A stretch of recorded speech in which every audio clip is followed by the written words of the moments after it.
got back to on Saturday. Got to get the hearing and Good afternoon. Welcome to the May 3rd session of the Eugene Budget Committee. My name is John Borowski. I'm the chair. Thank you for all coming. People in the room, people watching on TV, welcome to our deliberations. A couple quick announcements before we begin. One, again, if you could please talk into the microphones. We have a member that's using hearing assistant today, and that is accessed through the microphone. So if you could also refrain from shuffling papers near them, that also helps. yeah. This is also the primary audio pickup for the Metro TV, so if people at home would like to hear us, that's helpful as well. We have a interesting agenda today, and we will get right into it. The first item on the agenda is the public comment. We take public comment at the beginning of our meeting. Sometimes we push it a little bit later, and I'll talk to that later on for next meeting. We may have to adjust when we're going to be taking public comments, but we always will take it because we appreciate what the public input is. The people who are going to comment, you have 3 minutes to comment.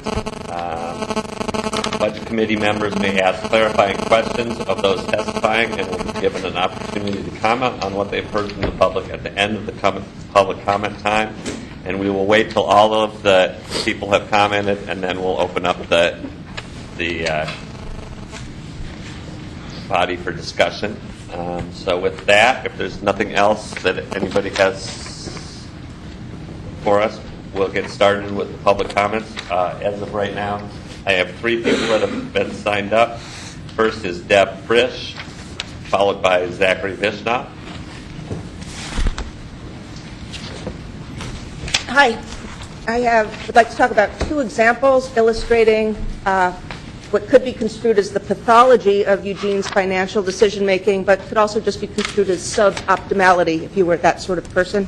The first is a failure to prioritize, and the second is a failure to maximize return on assets. The city of Eugene is considering stopping supporting El Cara for $200,000 a year, but it pays Jeff Matthews of Harangue, Harass, Hoodwink, and Frohnmeyer $350 an hour to handle civil suits in United States District Court, such as the one I am almost a year into. Mr. Matthews files motion after pointless, frivolous motion in an ill-conceived attempt to try to get people to quit in disgust and despair.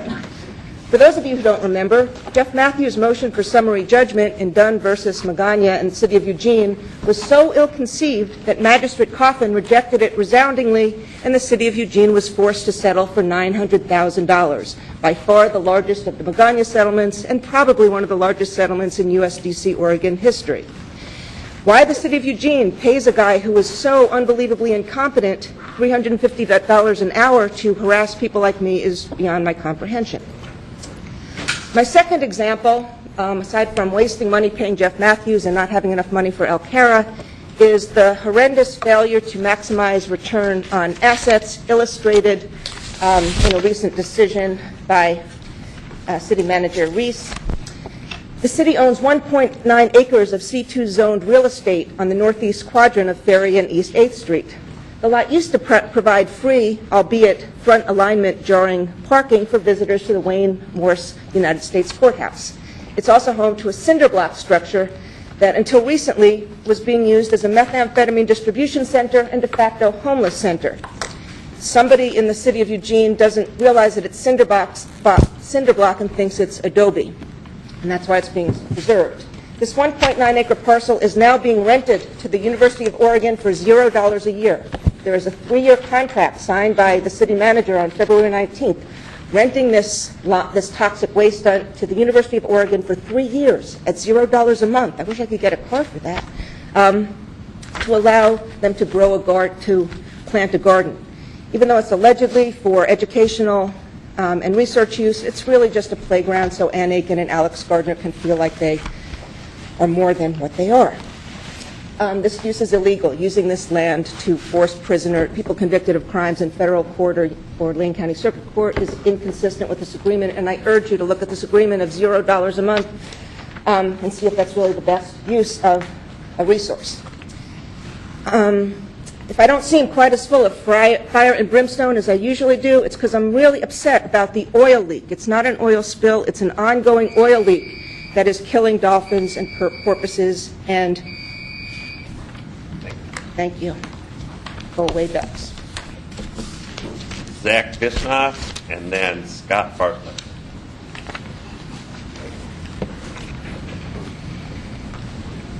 Hello, Zach Fishnoff.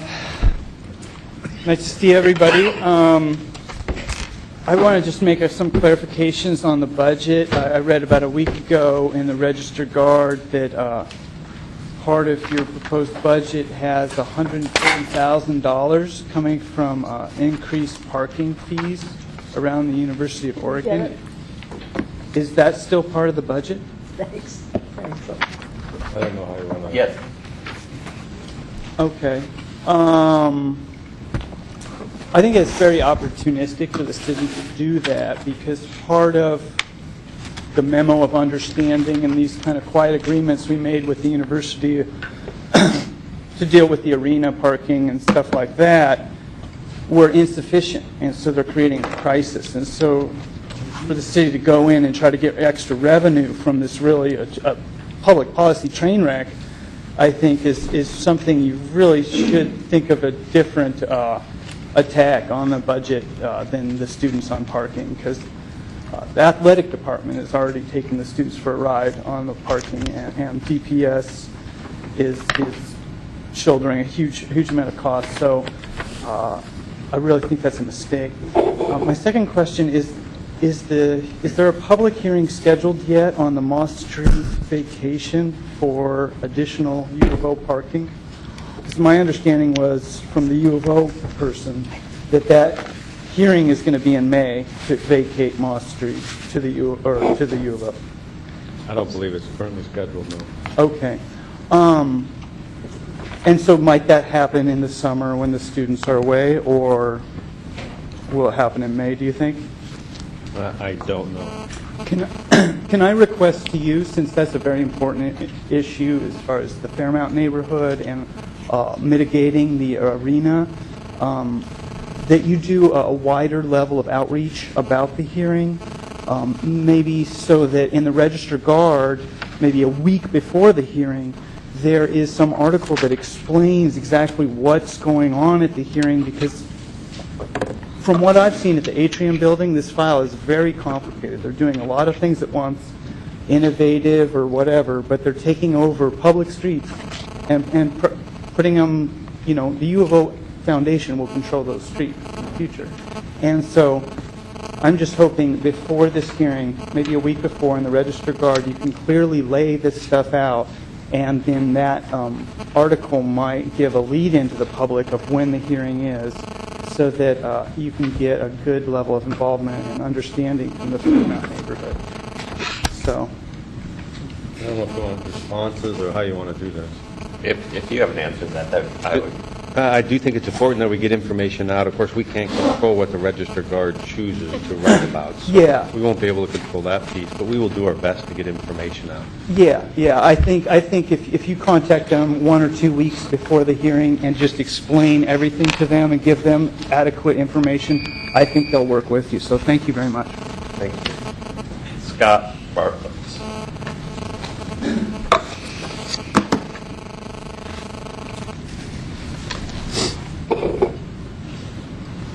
Thank you, Mr. Chair and councilors, staff. My name is Scott Bartlett. I have been a Eugene resident since 1965 when I was 20 years old and had less hair and far more weight. But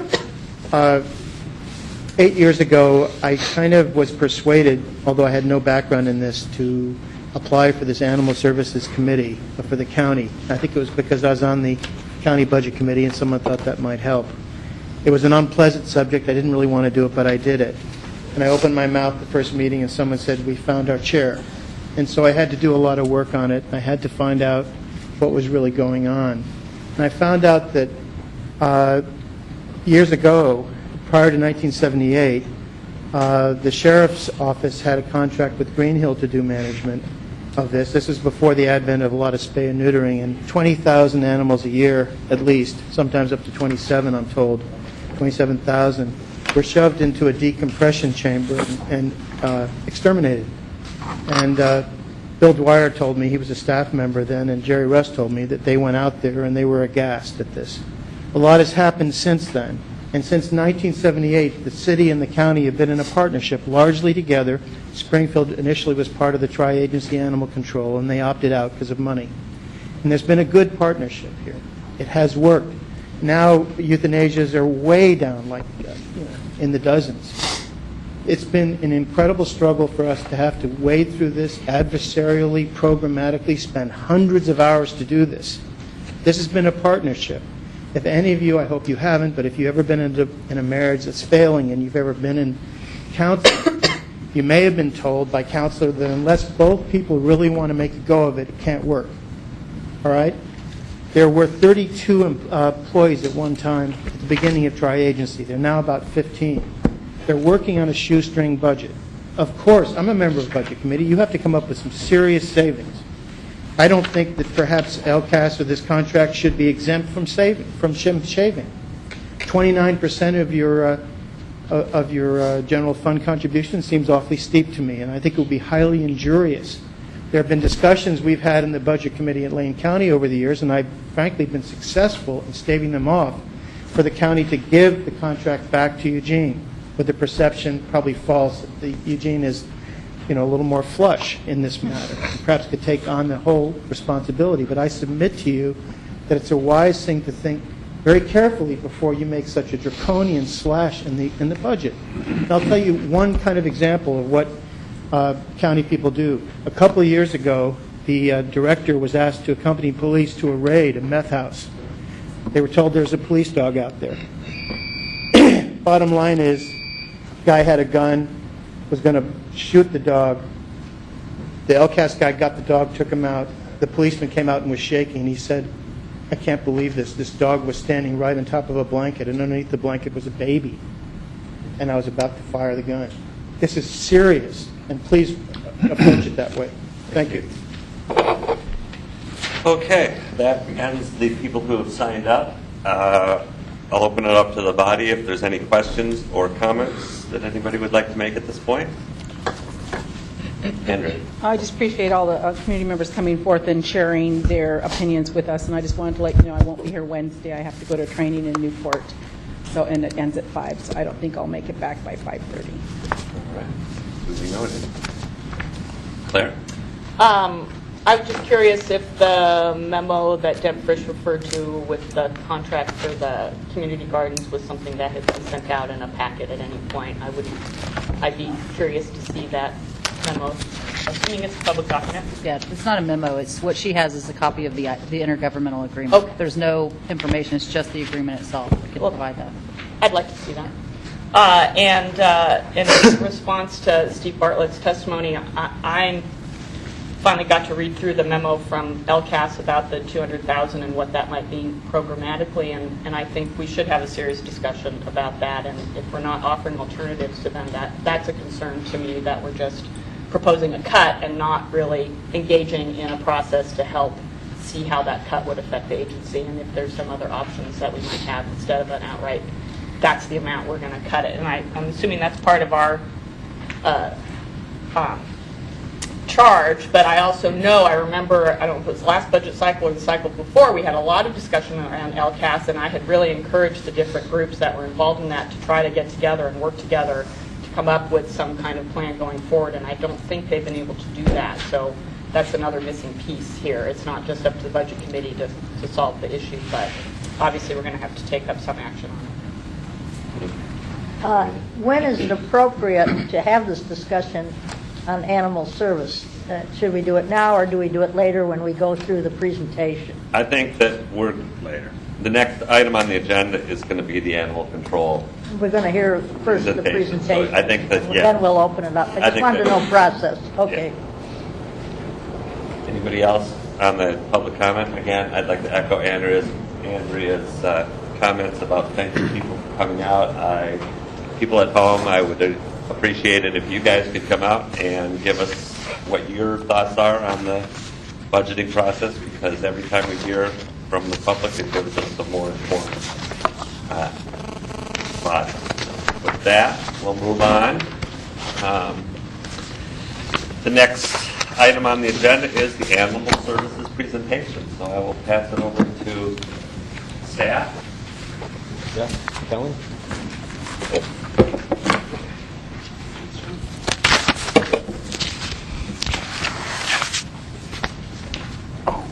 I'm Kelly Osborne from the City Manager's Office, and this is Jeff Perry, Division Manager for Municipal Court, and we're going to tag team this presentation. And our intent is to set a foundation for your discussion. And you've just indicated that you need a discussion, so that's really what we're going to do. We're going to attempt to answer some of the questions and issues that have been raised, but certainly not all. And so, again, this provides an opportunity to address this. And give us a signal if we're missing something on the mic, because we're going to be sharing this. Jeff recently served on a interagency task team that looked at the Lane County Animal Services facility, and we'll address that as part of our brief presentation as well.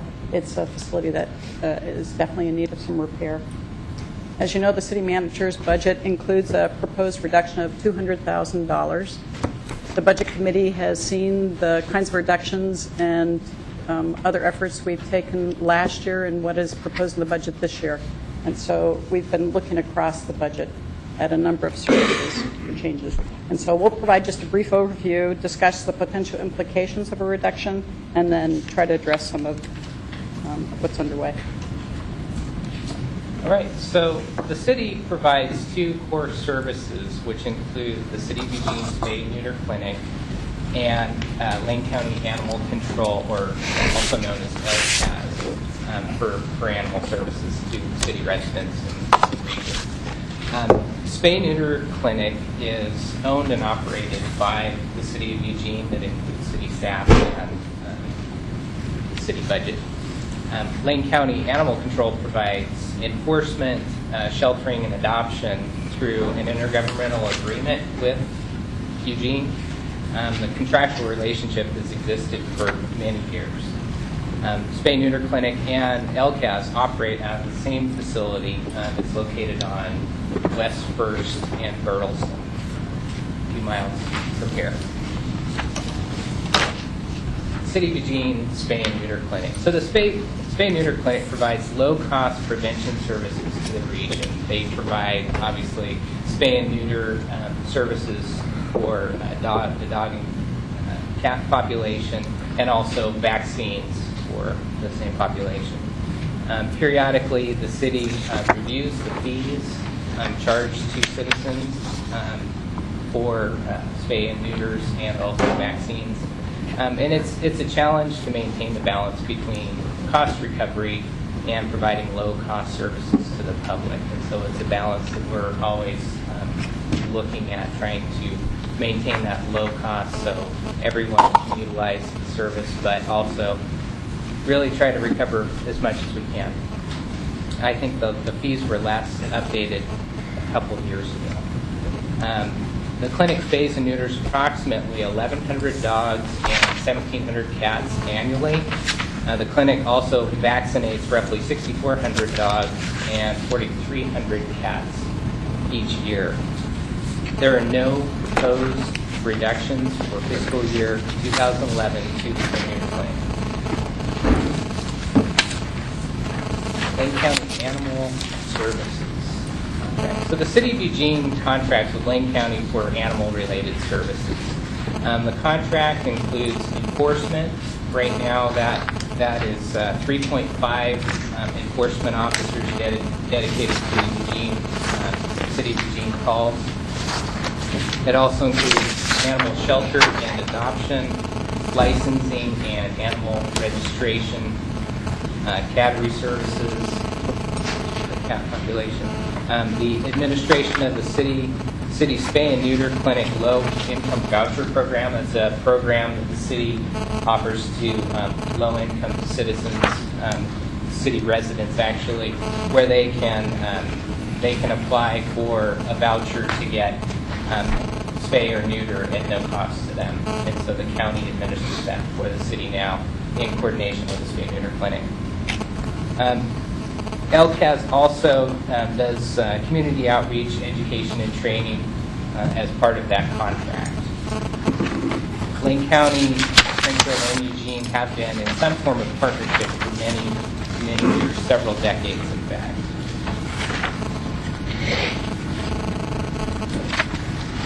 So as Kelly mentioned, I was also on a task team appointed by the County Board of Commissioners to look at the facility itself and funding, and provided a report back to the commissioners several weeks ago on the facility and the status of it. One of the most obvious things that we found was that the facility is in very poor condition and it's in dire need of repair or replacement. It's over capacity, so it barely handles the companion animals that are there right now, and that's a challenge for that group. It also creates potential safety hazards. I don't know how many here have visited the facility, but it's very tight when you come in the front, and the pet, animal population that's in there is exposed. It's just there's not a lot of separation, and so it does present a safety hazard to the public and the animals when you're there. So it's in pretty bad condition. The task team determined two funding models through this process. One, public only, where the public agencies join together and similar to the relationship now, and look at funding options to either replace or remodel the existing facility. We also looked at a second option where we coordinated more actively with the nonprofit sector to see if there was some way that we could partner there to possibly save funds or just look at providing a service to the public in a different way. But that recommendation to the Budget Committee is pending the FY11 budget for the city and also the county.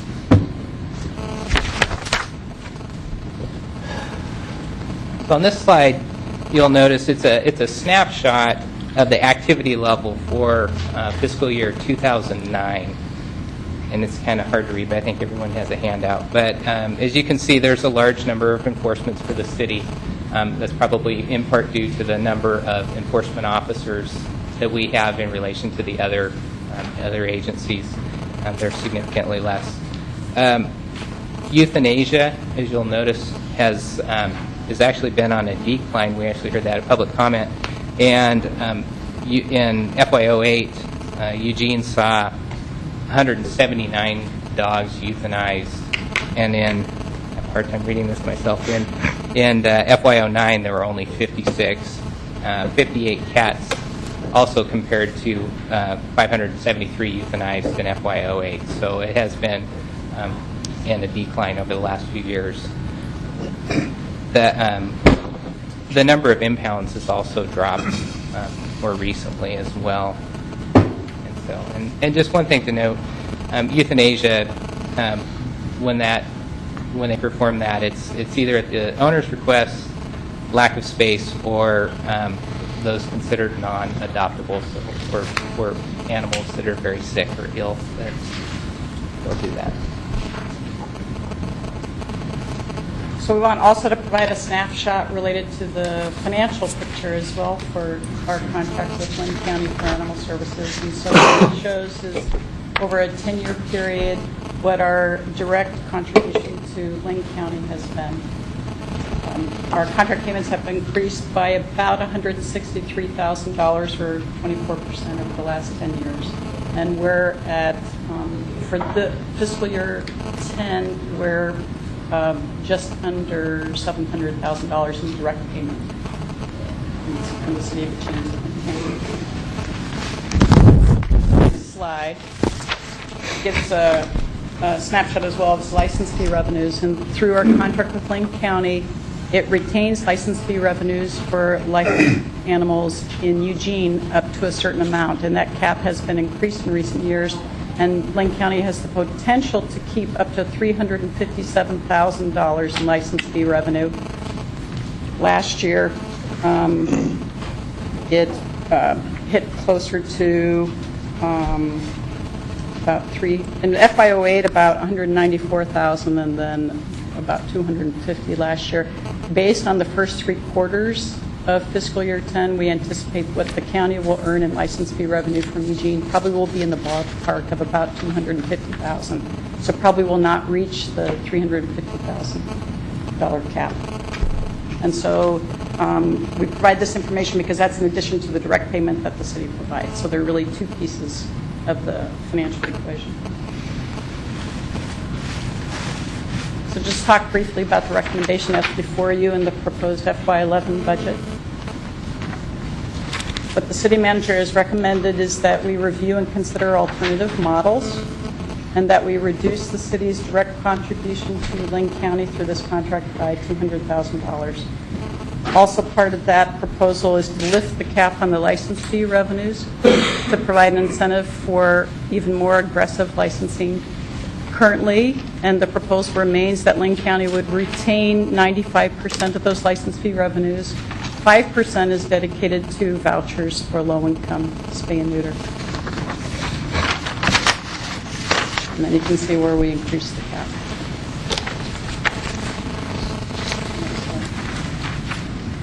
Oh. So the big question for the Budget Committee, of course, is why evaluate services now and why look at this kind of reduction? It's a pretty serious question. You've had emails, testimony, and questions here at the table. And so the reason this is in the budget at this time is several. We have a budget gap, as the Budget Committee knows, and a commitment among this group and for the City Council to a sustainable budget strategy. As Jeff mentioned earlier, there's also a recognized need to address the facility improvements. And so it seems like a good time to be looking at the investment that the City of Eugene and others make in this service area, given the need to upgrade the facility. Additionally, the City Council has been involved in Eugene Counts and related efforts to align services with priorities, which makes it a good time to look at this service. And we also know that other service delivery models do exist. And so there may be opportunities to deliver the service differently for lower cost. Right, and so one example that we identified through the task team process with Lane County is Calgary has a little different approach to animal services, where they do have an enforcement function, but the bulk of the services performed, at least for the housing and adoption services, is provided by the local Humane Society. So they have a very, very strong presence in Calgary. And it's something we might be interested in looking at for the city of Eugene as well. So LCAS funding. This is a good example, or a good depiction, I should say, of the funding and the portion the city of Eugene provides versus LCAS, and LCAS is their entire funding, I should say. So if you notice the upper portion, actually the entire bar is the overall LCAS funding, which includes the city of Eugene. The blue portion of that, the upper blue portion, is the LCAS funding piece. In the middle of the bar graph, you'll notice a darker green portion, and that's the city of Eugene's license revenue that is received by LCAS to help operate the facility, the function, and also the lower portion of the graph that has the light green is the city's direct contribution to LCAS for the service itself. As you can see, the funding for the services increased over the last 4 years. In FY07, it was around $1.6 million. In FY10 projected, it's right under $2 million for that service level.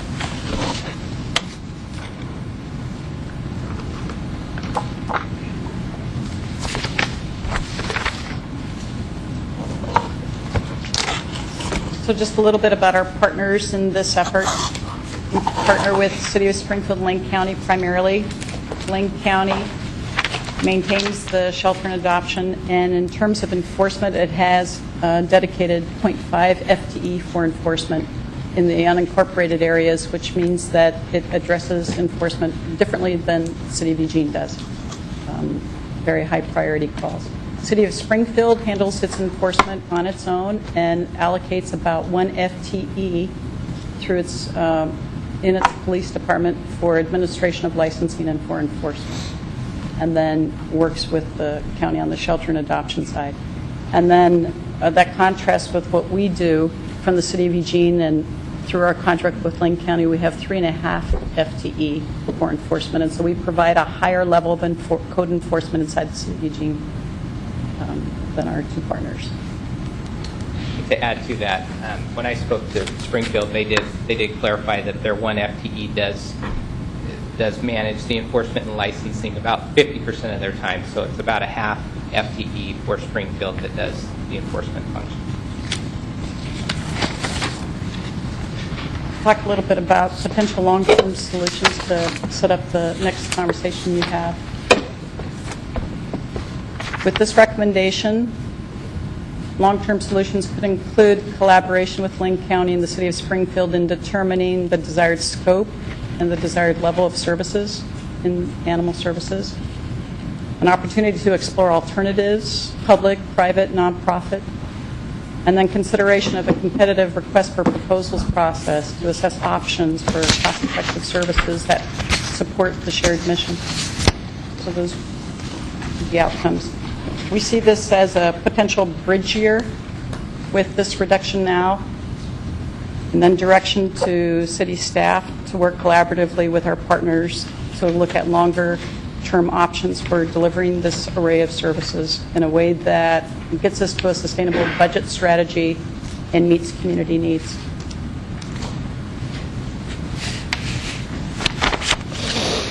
I'd like to turn it over to City Manager John Reese. Yeah, thank you very much. This is a hard conversation, and we knew this coming into this budget process. We've known this on staff, and we've talked about it here, that it's a tough one, but it's also a very important conversation. And I want to say, Scott, I really do appreciate your passion for the animals. I think you would find that personally, you and I probably agree on the what, probably close to 100%. It's how is the issue. And since I've been here, the council has not talked about it from a policy perspective on animal services. But personally, I'm an advocate for no-kill shelters. I'm an advocate for no homeless pets programs and initiatives that's gaining a lot of energy around the country, as articulated best by Best Friends out in Utah. So I do have a good understanding of many of the issues. And I think as we would, and what's articulated here, and I think at the LCAS, is they have a very difficult job.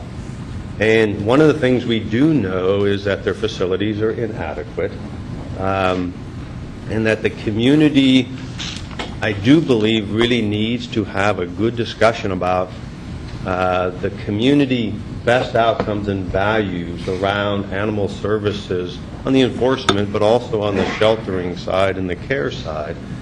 And we come to agreement on that, and then we can figure out what's the best way to, in the long run, sustainably fund that. I also believe that, as was talked about here, our best outcomes really are around community safety. We have that responsibility to provide safety in all its forms, a part of which is through animal control. We do want to support companion animals and to ensure that they are living and brought up and have opportunities to live and exist in caring places with caring families. Prevention, I think, if we take a look at across the board, people would say that prevention is the best way at working towards these no homeless pets one reason why our spay and neuter program is continuing to stay funded where it is, and it needs to be. But with that said, I do think we have a responsibility to ensure that we are providing these services in the best way and the most efficient way possible, which is, for me, here is the opportunity to explore alternative models. It could be a public-private, it could be strictly a public, but I do think before we invest as a community in new facilities, we should have that kind of discussion, exploration. And then there is the discussion around a sustainable budget for us. We are having to make very difficult decisions and trade-offs. Part of that is with animal services, but we've also made difficult decisions around libraries. We've made difficult decisions around parks. We're making very difficult decisions around recreation. We're making very difficult decisions around transportation. And so there aren't easy decisions. And so for the reasons that were articulated, and this, I do believe, is a good year, a good time to bring these pieces together, have some conversation and agree on the best outcomes for animal services, to explore those alternative models to help us move towards a sustainable city budget, as well as partner, and I do value that partnership with the county, partner on figuring out what are the best models, what is a best model for us to achieve those outcomes. And so we welcome that discussion. Unfortunately, we're in this financially constrained environment, and because of that, it makes the conversation more difficult. But I believe the time is right to do that. All right. A couple of things I'd just like to say before we start this, open the rounds for discussion. It seems to me that this is the duty of this committee, is to weigh in and give input on the proposed budget that the city manager has proposed. There's some tools that we've got. We got a memorandum from Karen Gaffney at the county, so that would be a tool that I would hope you guys would look at. And for me personally, I think that this is just one item. This could have been across the board, the way that our budget has been going. We could be looking at a myriad of reductions to try and balance our budget. And so it would have been a much longer, protracted budget season. This is an important one, and I hope the staff and the city manager will take our input, and that the body will ask pertinent questions and come up with some sort of a recommendation for the city manager and the staff on this issue. So with that, I'm going to open the floor for public comments. Or not public comment, for committee comments. Mary Ann, you can start. Yes, I served along with Scott very early on in the discussions at the county when I was on the budget committee about animal services. Hearing Bill Dwyer said that it was so bad before he came on that he went out and helped build the original shelter. Maybe that's the one that's still there, but I don't think that's the main question. The question is, this is a public health responsibility. We need to have our animals properly taken care of so that the public is not harmed by sanitation, not only dog bites and that sort of thing. It's also true that this is a small budget compared to public safety. And when you take $200,000 out of a small budget, that's much more dangerous. This could set back the reforms that were made by Scott and his committee and all of the people that worked together before to make this thing work with the partnership with humanity. This Calvary group I've never heard of, maybe it exists, but that's the first thing I would say. The second thing is we tend to like to spin off things that we don't think the government should do to contracted so-called nonprofit. Many of them are very worthwhile, but this is a public responsibility to take care of our animals. I don't know about the alternatives. If they want to explore them, they can still explore them during this year. But I think that the $200,000 reduction would be much greater and have a much greater impact on this service. It would set back what we've already worked on with citizens to do. And that group, incidentally, over the years, they did research other kinds of service and came to the conclusion that we needed to continue this as a public and publicly run facility. I know of many other counties that have those volunteer facilities, and believe me, I have relatives who have dogs in these counties and cats. So that's my say on it. And I wouldn't vote for a $200,000 cut.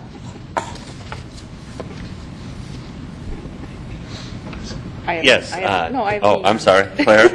And then, running a queue. and then I see Joe. Q. Joe, sorry, Or I mean Doug, excuse me. Doug, and then Betty. Yes. Okay. Yeah, I mean, I think part of the reason that this is a tough conversation is because it seems to me like the city didn't have a conversation with anyone before they made this $200,000 choice. And so that makes it a tougher conversation to go out and say, we're interested in collaboration. We would like to have some ideas. I think it would be much more helpful if we put that out there first and then said, and we're considering the fact that we may need to make some cuts this year. So I know that that can be tricky in terms of timing. You're trying to put a budget together. You have a lot of things to consider. But I do think that's a really important thing, that if we are actually sincere about being collaborative, then we really need to be upfront with the other agencies and be as collaborative ahead of time as we can before we propose a budget that I think Steve said is a 29% reduction in what our allocation has been in the past. And that seems a disproportionate amount percentage-wise in terms of the other places where we are looking to increase public safety funding for downtown, which may be very critical for a lot of folks in the downtown core, but this is a service that affects us citywide. So I'd really like us, the city, to look at being really following through on that idea of a collaborative approach and maybe stepping up in terms of leadership, in terms of bringing folks together to have that conversation in a more proactive way. It seems a little coercive to me to say, we're going to institute a tough conversation by telling you that we're happy to cut back. Now, I know we are making cuts in other city programs, but those are all internal city programs for the most part and not programs that affect other agencies in this way. And then I'm also concerned about the impact on public safety, in addition to public health that Mary Ann brought up. And I'd like the chief to be thinking about, you know, how, if we don't have that enforcement officer out in the community, what kind of calls for service may be then incumbent upon the EPD to pick up because we don't have an animal enforcement officer available. Thank you. Doug. Thanks, John. In order for me to come up with an educated recommendation on a budget for animal control, I have to go out and look at what other communities are doing, how much budget they have, and what size community are they serving. And what I come up with is the lowest budget I found for more than 100,000 people was $345,000. The highest budget was $3,900,000 with an average of $1,253,000, which is just pretty close to where the city is in its contribution. Is that correct? According to the chart. We contribute about $1 million, less than just a little over $1 million. Considering the revenue and the contracted amount. Well, actually, with Spay and Neuter, it's up to 1.8? What'd you say? What was it? Can you pause the clock while they look? Well, it's just below the national average of what our community size. And as far as I can get, there's really no national organization for animal control. Is that ASPCA? Is there any kind of collaborative effort with ASPCA as far as volunteerism and raising revenue? Or is there any kind of cooperative effort with any kind of group? That's a question. I thought that the animal people put out a whole report. Mary Ann? I'm sorry. He asked a question, I might be able to answer. No. Okay. Maybe Scott can. Well, let me, on the budget side real quick, I see that there's Where's animals? An additional $35,000 in revenue, is that correct, John, that you're proposed? And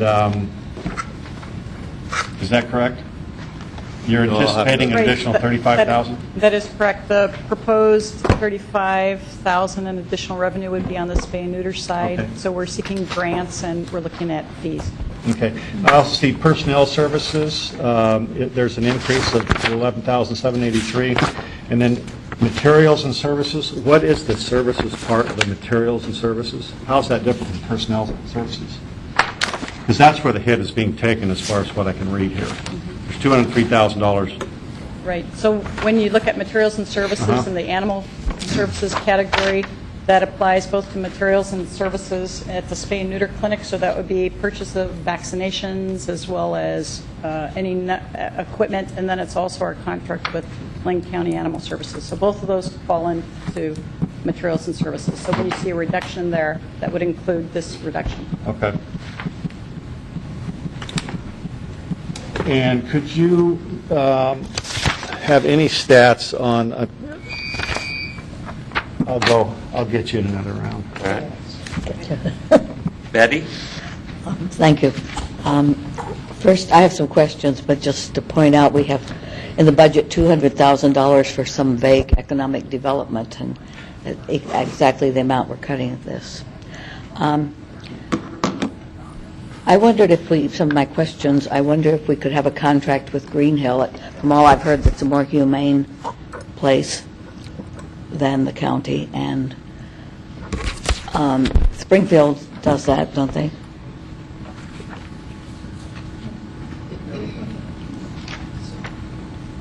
Does it Springfield contract with Green Hill? No? They contract with LCAS. Right. For, Oh, really? Yeah, So I think they pay them. Green Hill takes dogs from where then? Just from outside city? Right. And some from LCAS. Well, you can tell me that later, but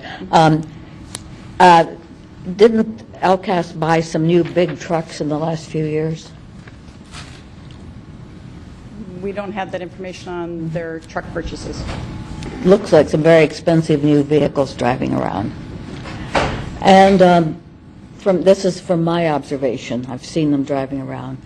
Also, it seems to me, from what I've observed, that they're more involved with enforcement rather than service. And some people talk about service for taking care of animals, but what I've seen is not taking. And I haven't been to their facility.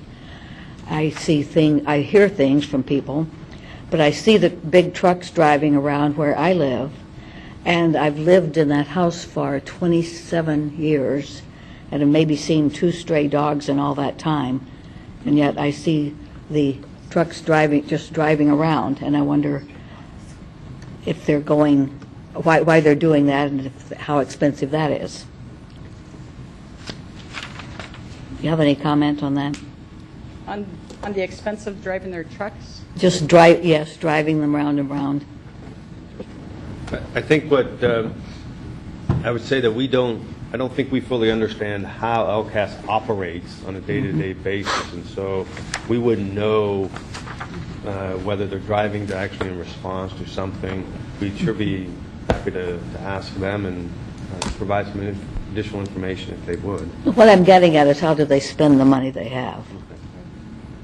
And I think the spay and neuter is really important, and I think helping dogs that have been abused is really important, but watching for someone who drops a leash for a minute, I don't think that's important.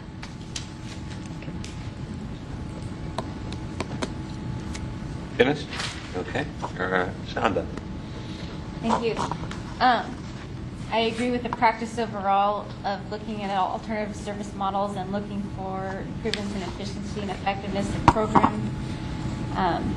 Ideally with this budget situation, especially with doing that with less dollars.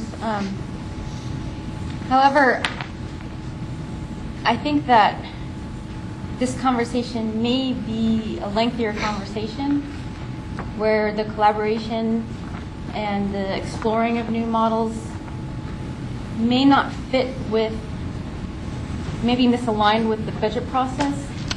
And potentially, that could happen between now and, say, the next budget cycle. So I guess I'm proposing that we either keep the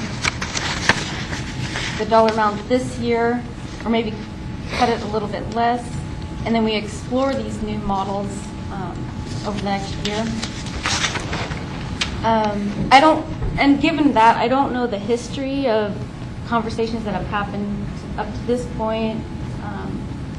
How the city has been working with the county on this service. And then I have another question. I have a question. Is Lane County responsible for collecting the registrations? Or does the city have some responsibility for that? Licensing. License registrations. For dogs? The county does administer that program for the city of Eugene, and they retain the revenues from that, up to 95% of the revenues, and then 5% of those they apply toward low-income vouchers for Spay Neuter clinic. It looked like, I think, 9,000 licenses were sold.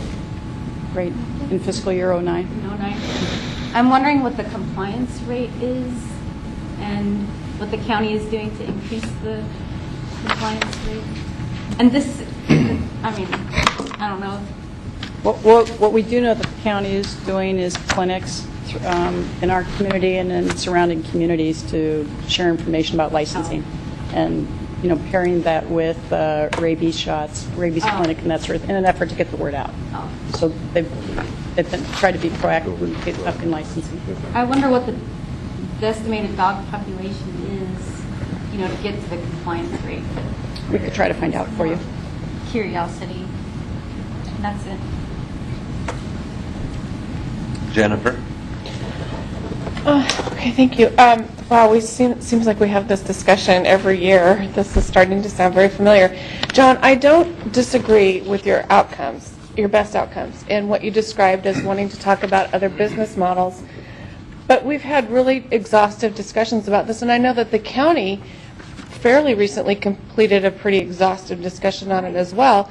And I think we all received a nicely bound, thick report on animal services. So, and since it's a county program, they really need to take the lead on it. And I don't see that as a high priority for them. So what confidence do you have going forward that the county really does want to change its business model and do business better and make it a high priority on their work plan?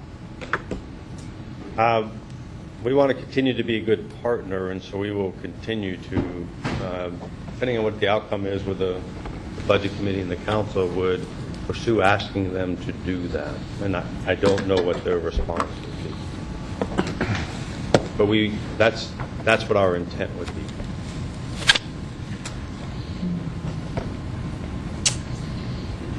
So I'm not sure you were here when they concluded their last go-round, where we received the nicely bound, thick report. So if you could sort of maybe between now and the next meeting, or if you want to right now, refresh our memories about the conclusions there, and if they did come up with any business models to try, and why haven't they taken the next step? They have the nice report, and I haven't heard of any efforts over there to produce a subcommittee to move it forward, or as far as I know, it hasn't been on the commissioner's agenda since they published the report. And it's really in their hands. I agree. Ultimately, it's in their hands. We will go back and take a look at that and provide information back to the Budget Committee on the best we can tell is what's been the result of those recommendations. You had something that you wanted to... Councilor Solomon, I think you're probably referring to a report that came out in November 2003, addressed a number of issues, and we're not going to try to answer your question. And yeah, it goes, time really flies. Yeah. Wow. But there are a number of issues identified in the report, and we can provide a summary for you in terms of the key points and what progress has been made on those. But for instance, one of the key items that was identified was the facilities issue, and as Jeff mentioned, interagency task team recently came together developed some options around facilities improvements and presented those to the Board of Commissioners, and those are on hold pending budget discussions at the county and at the city. Another area dealt with revenue stream, and there was extensive discussion about perhaps doing a surcharge or tax on pet food in the county to raise money. That is not something that's moved forward right now. And then there were a number of other issues in here, so we'll summarize those for you and try to provide a status report on those. And I guess just one more sort of general comment is between, that was 2003. Times are different. Are you sure it hasn't come on recently? Well, there was a facilities plan recently. Is that what you're thinking? For the county LCAS? The facilities plan that came to us I would last have year? guessed 2007 for a report. We'll go back and take a look at whatever we can best find. But financially, it's a different financial situation that we find ourselves in than we did in 2007 or 2003. And I suspect that the discussions for the city services in 2003 are a whole lot different than they have been the last couple of years. And the focus of trying to find a sustainable budget given a certain revenue stream, I think, the conversation is just different than it's been in the last 60 years. And so part of that is continuing to try to meet those outcomes of how do we continue to provide the services but also achieve a sustainable budget, which is a lot of work we've done inside the city organization to try to do that. And so we're just wanting to help our partners have the same kinds of conversations. Okay, well, just speaking as a counselor for the folks in my ward and the complaints that I get, I'm really having trouble getting from how a reduction on that service, which is already strained and I think underserved for our population, how that's going to help my constituents feel safer with sick cats and sick and violent dogs. I just can't quite, I'm not there yet. I don't have the answer yet, but for example, we're reducing our library budget by $400-something thousand this year. We aren't reducing any hours at any of the branches. Okay, so there are some services. We'll be buying less materials, but we're also maintaining access. We're reducing on the parks, on the recreation side by $430,000. Budget's 5 times. We're not reducing any programming, and we're not raising any fees. So I guess for me, it's we need to be seriously thinking about how do we do that. And my concern will be that when our response, most of our responses to you're going to have $10 less in your budget, the first thing we do is say this is what we're going to cut. And all I'm suggesting is let's make sure we really talk about how do we keep the services with less money, and are there different ways of doing it? At the end of the day, it may turn out that that the services are being provided 100% the most efficient way possible. And I think that would be great.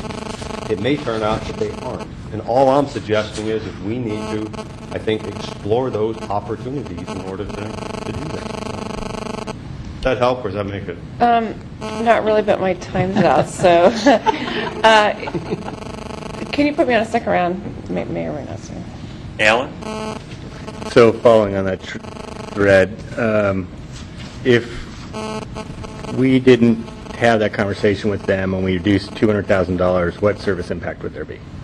It's in the memo. From the Well, county.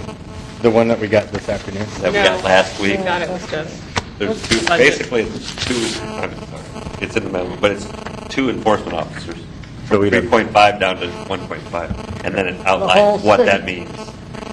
And well, there's 2 alternatives. The other one is to reduce the enforcement officer and close the catteries.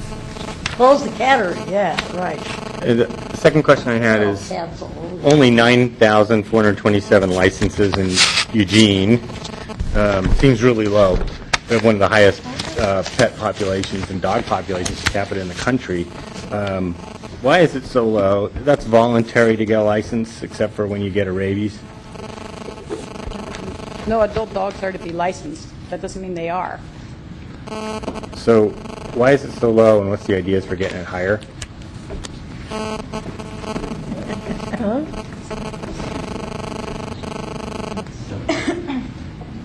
We'll have to. We got somebody behind you that would like to.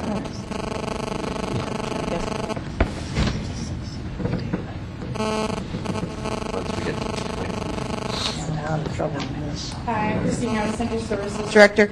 So I think that, LCAS has really done a good job of trying to get out and market the licensing. They've put a lot of effort into that. But as Kelly was explaining, is while it's a requirement for dogs, not everybody obviously follows that. The other thing I would say is that in terms of reviewing partnerships and looking at the way the service is delivered, yes, we did get a memo from the county about their proposed changes in terms of service levels with the $200,000 reduction. Our goal would be to look at all of the services that are offered and maybe figure out what works best to serve our needs in terms of the client and customer relation, the relationship that we have with the county, and explore other avenues besides just the ones that have been proposed. And so, in addition to exploring the long-term models that might benefit the community as well. So. Second round. Not yet. I know it's required to have a dog license yet. Probably a quarter of the households. I don't even know what quarter of the households do that have a dog license or dogs. If we could get some information on that. The other question I have is why don't we license cats?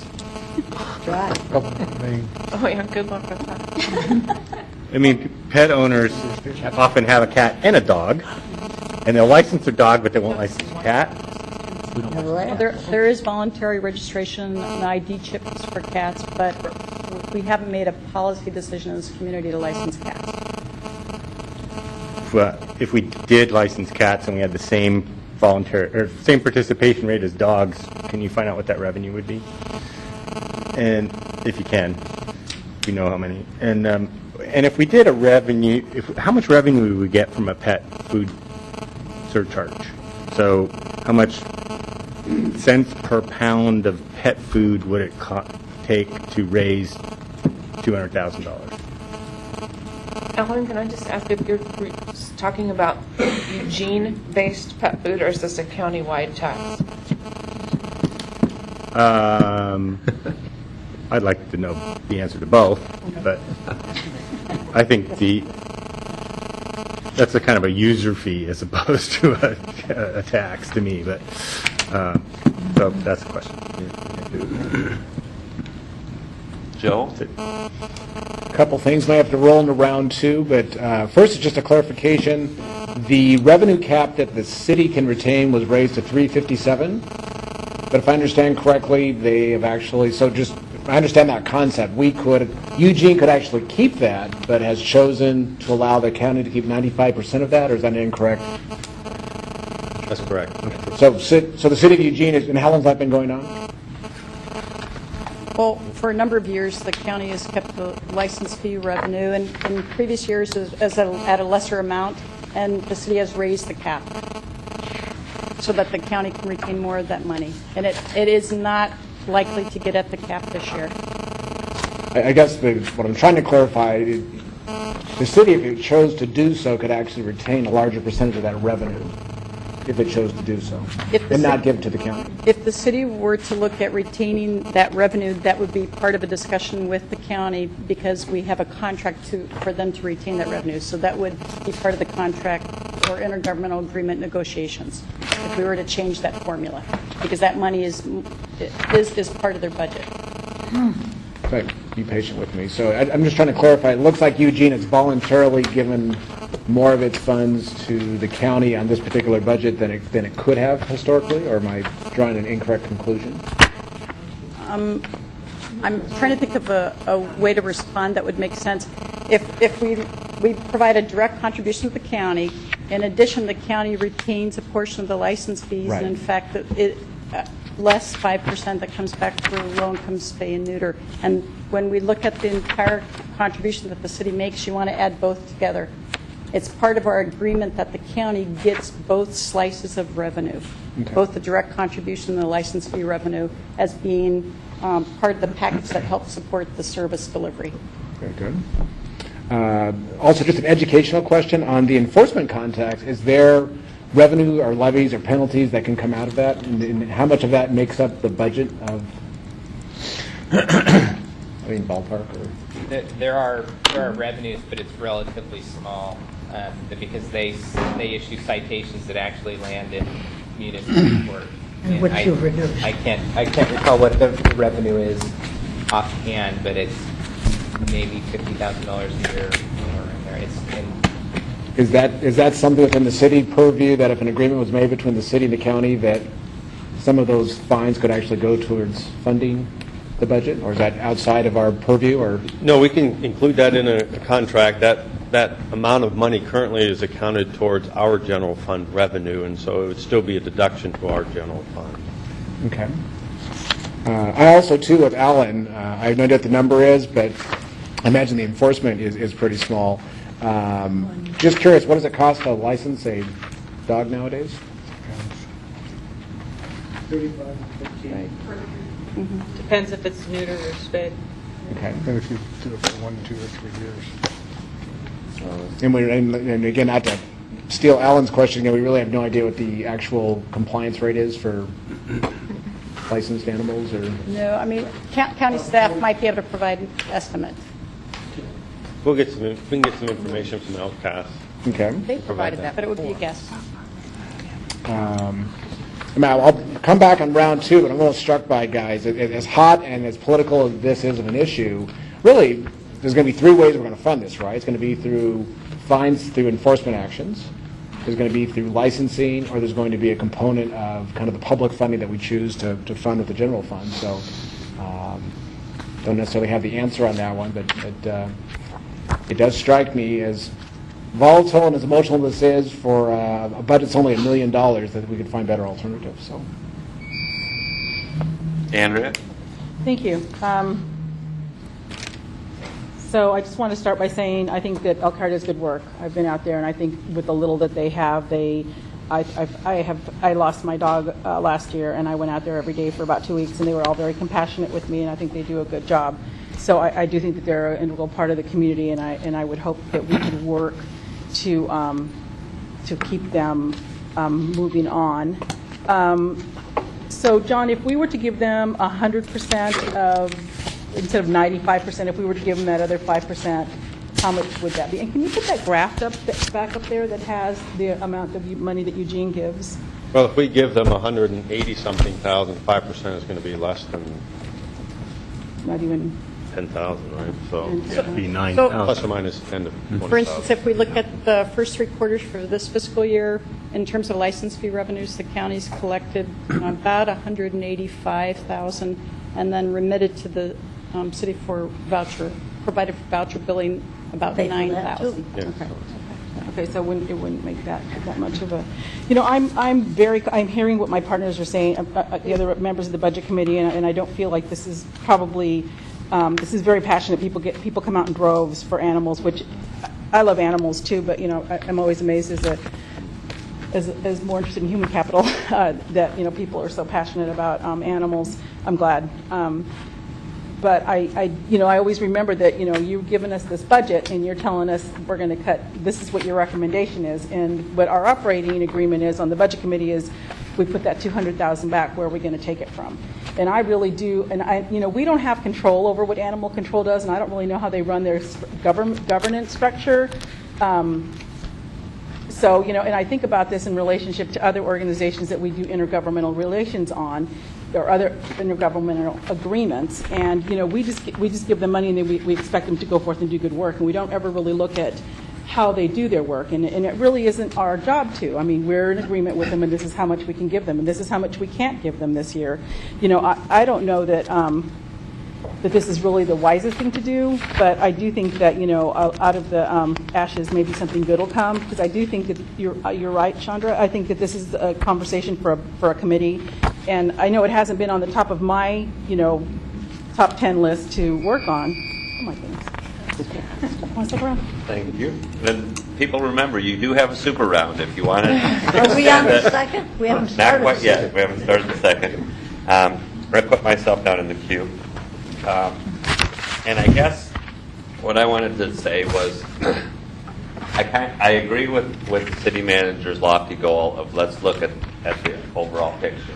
And I think that to get there, it's going to cost us, and we need to decide, is that cost worth it? To me, by looking at this memo coming from the county, what that loss is going to mean would be probably the best outcome for this year would be a loss of 2 enforcement officers for the city of Eugene, down from 3.5 to 1.5, and the corresponding reductions in what those services are. So, Betty, you're not going to get the guy driving around in the truck looking for the loose dog. That says so right here. There's not going to be an after-hours thing. And that is an appropriate response, I feel, from the county, because they're saying, whoa, I've got to cut $200,000 out June 1st. Or June 30th. That's when I've got to start making these things. And how am I going to do that? They don't have the time to do this broad-reaching, overarching look. So, come the start of the fiscal year, we'll probably, if this carries on, we'll probably lose those 2 enforcement officers for the next year.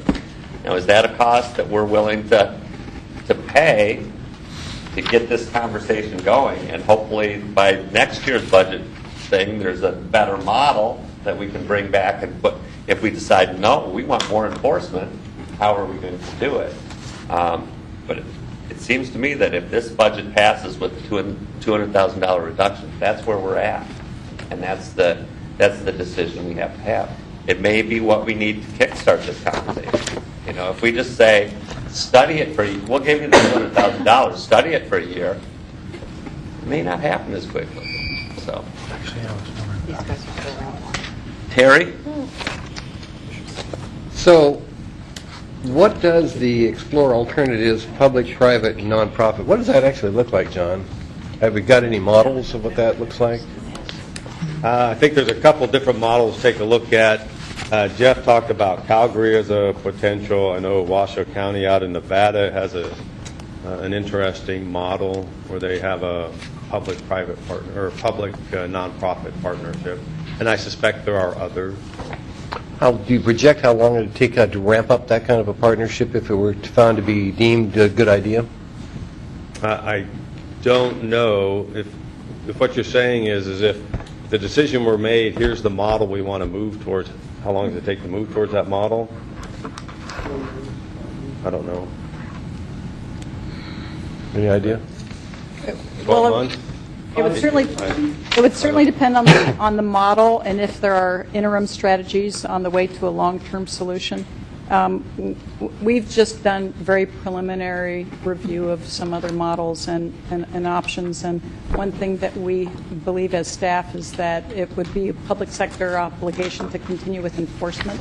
And so if the public sector continues with enforcement, then we probably would be looking at perhaps a competitive request for proposals process for other providers for shelter and adoption, education and other services. And so depending on what sort of service level the community wants, it could take 12 months to 4 more years. So it depends on, but we would have some interim strategies so we could have something much sooner than the longer term. So if we were to proceed as we are in the city manager's budget and we were going to consider this as the next step, would we be seeing in the next budget cycle, or would the council be seeing somewhere in between the recommendations and the alternatives that would be likely adopted? This goes back a little bit to Jennifer's question. We would have to be following the county's lead at some level of this conversation or partnering with them. So you might, but I can't guarantee that because we don't know how the various partners would play.